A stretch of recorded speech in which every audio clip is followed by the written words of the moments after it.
Body में homeostasis किस तरह से काम कर सकते हैं, होम्योस्टेसिस इन प्लांट्स।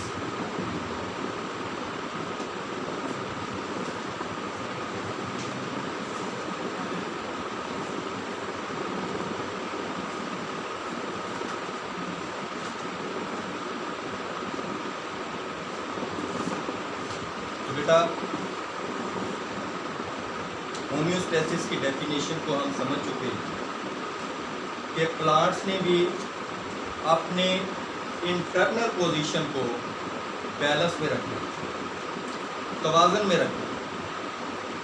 तो उसके लिए प्लांट्स के अंदर कोई खास मैकेनिज़्म तो मौजूद नहीं है, जैसे कि एनिमल्स के अंदर बड़ा कॉम्प्लेक्स किस्म का मैकेनिज़्म होता है। प्लांट्स को भी अपने वाटर पोटेंशियल को भी कायम रखना है, प्लांट्स को अपने वेस्ट मटेरियल जो उसके मेटाबॉलिक वेस्ट हैं उनको जिस्म से बाहर खारिज करना है। ये हमें पता है कि प्लांट्स के अंदर ड्यूरिंग डे टाइम, दिन के वक्त, दो किस्म के रिएक्शन जो हैं वह यक वक्त जारी होते हैं। कौन कौन से? यानी प्लांट्स जो हैं फोटोसिंथेसिस भी करेंगे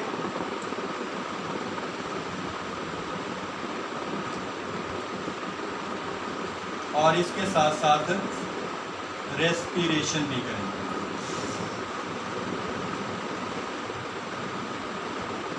ये दोनों मेटाबॉलिक रिएक्शंस हैं।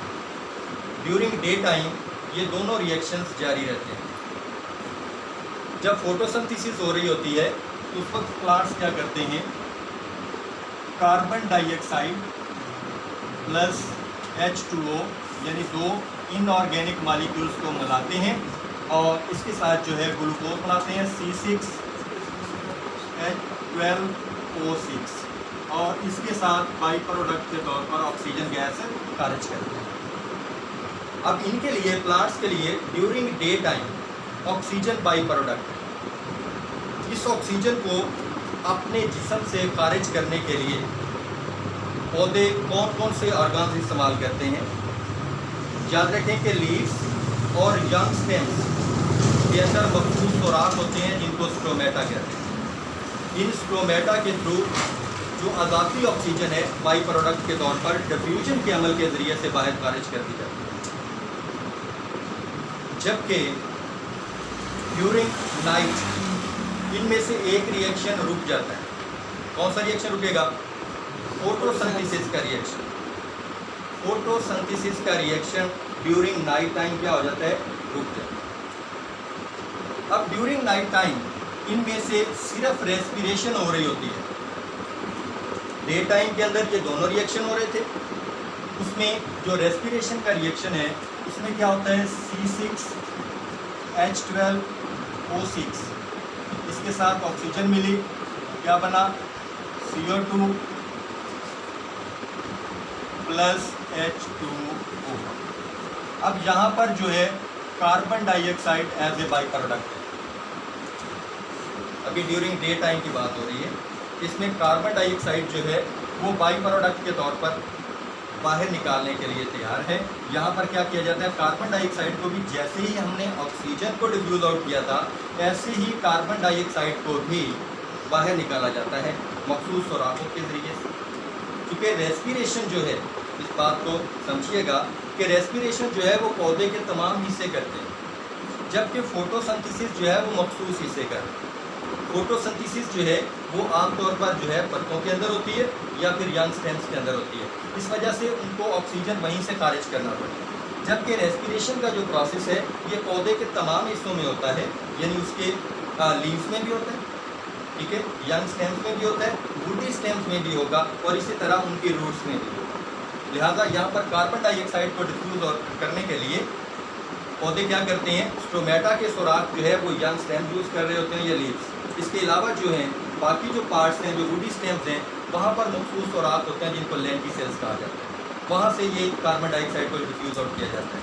जबकि रूट हेयर जो होते हैं वो रूट्स में मौजूद होते हैं, वहाँ पर से जो है कार्बन डाइऑक्साइड जो है डिफ्यूज आउट होती है। तो इस तरह से ड्यूरिंग डे टाइम जो है ये दोनों पॉसिबिलिटीज़ ड्यूरिंग डे टाइम है।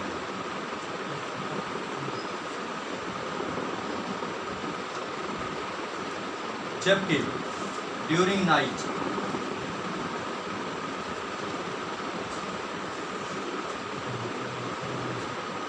जैसा कि पहले बताया है, रात के वक्त इनमें से एक रिएक्शन रुक जाता है फोटोसिंथेसिस का, क्योंकि रात के वक्त सूरज की रोशनी दस्तयाब नहीं है, ये रिएक्शन रुक जाएगा, रेस्पिरेशन हो रही हो, लिहाजा रेस्पिरेशन में बनने वाली जो कार्बन डाइऑक्साइड है इसको खारिज करने का जो मामला है वो आपको बता दिया गया है कि किन किन हिस्सों से इसको जो है खारिज कर दिया जाता है। कहा जाता है कि ड्यूरिंग डे जो है गैसोस एक्सचेंज प्लांट्स के अंदर वाज़ेह नहीं, क्यों वाज़ेह नहीं होता है? क्योंकि दोनों रिएक्शन चल रहे होते हैं। यहाँ बनने वाली जो ऑक्सीजन है पौधा रेस्पिरेशन में यूज़ कर रहा होता है, और रेस्पिरेशन के नतीजे में बनने वाली जो कार्बन डाइऑक्साइड है वो पौधा फूड मेकिंग प्रोसेस में इस्तेमाल कर रहा है। इसलिए डे टाइम में गैसों से एक्सचेंज इतना वाज़ेह नहीं होता, ज़्यादा पौधे को नाइट टाइम के अंदर ही कार्बन डाइऑक्साइड जो है वो निकालनी पड़ती है, और वो अपने मखसूस टोमेटा, लेंटिसेल्स और इसके अलावा रूट हेयर्स के थ्रू जो है वो खारिज कर देता है। नेक्स्ट जो है, how can water diffuse out from extra water diffuse out from plants surface. तो इसके लिए मेनली दो प्रोसेसेस जो है वो इस्तेमाल होते हैं।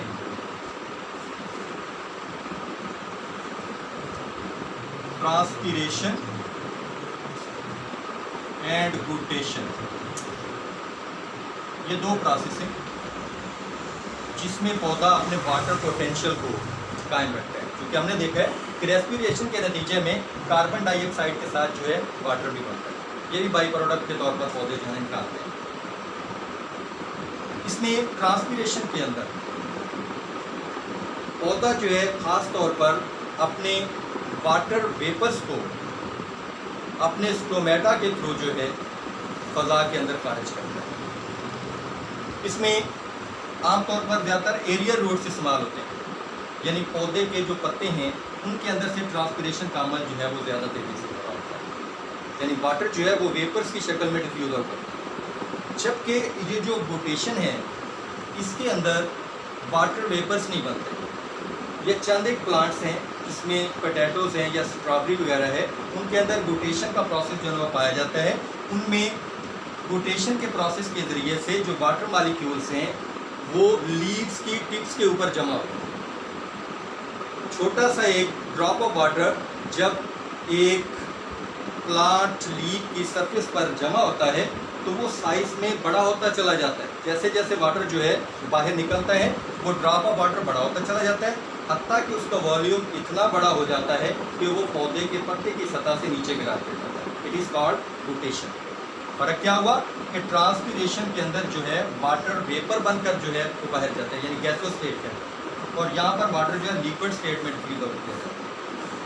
और कुछ और जो है इसमें फ़र्क दिया गया है कि हमने देखा है कि मौसम सरमा में विंटर सीज़न के अंदर जो है